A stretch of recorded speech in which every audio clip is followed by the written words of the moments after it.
Hi guys, welcome to my channel. Online job பற்றி பார்க்க போகிறோம். அதுக்கு முன்னாடி என்னோட சேனலை சப்ஸ்கிரைப் பண்ணி. Online job awareness. Online job பண்ண முடியும், ஆனால் சேஃபாக இருக்கணும். ஆன்லைன் ஜாப்னா இன்டர்நெட் மூலமாக வீட்டில் இருந்து ஒர்க் பண்ணுறது. Data entry, content writing, freelance, இந்த மாதிரி நிறைய ஆப்ஷன்ஸ் இருக்கும். ஆனால் ஒரு முக்கியமான விஷயம், ரிஜிஸ்ட்ரேஷன் ஃபீஸ் கேட்டால் கேர்ஃபுல்லாக இருக்கணும்.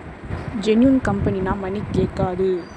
ஜாப் ஆஃபர் ரொம்ப ஓவராக இருந்தால் டெய்லி 5,000 ஈஸின்னு சொன்னால் டவுட்டாக இருக்கணும். அதில் நம்ம நிறையா யோசிக்கணும். கம்பெனி நேம் நம்ம கூகுளில் சர்ச் பண்ணி பார்க்கணும். பர்சனல் டீட்டெயில்ஸ் யாருக்குமே ஷேர் பண்ணக்கூடாது. ஓடிபி, பேங்க் டீட்டெயில்ஸ் யாருக்குமே ஷேர் பண்ணக்கூடாது. நம்பி ஏமாந்து போகாதீங்க. கரெக்டாக ரீசர்ச் பண்ணிங்க, அப்ளை பண்ணுங்கள். ஆப்பர்ச்சுனிட்டியாக இருக்கும். முக்கியமான விஷயம், இன்வெஸ்ட்மெண்ட் பண்ணுற ஒர்க் மட்டும் ஜாயின் பண்ணவே பண்ணாதீங்க. ஸோ இந்த வீடியோ உங்களுக்கு பிடிச்சிருந்தா ஷேர் பண்ணுங்கள், லைக் பண்ணுங்கள், மறக்காமல் ஃபாலோ பண்ணுங்கள். ஃபேக் ஜாப்ஸ்லாம் கண்டுபிடிக்கிறதுக்கு ஒரு ஐடியா சொல்கிறேன். பார்ட் 2ல் வெயிட் பண்ணுங்கள். மறக்காமல் பாருங்கள். தேங்க்யூ.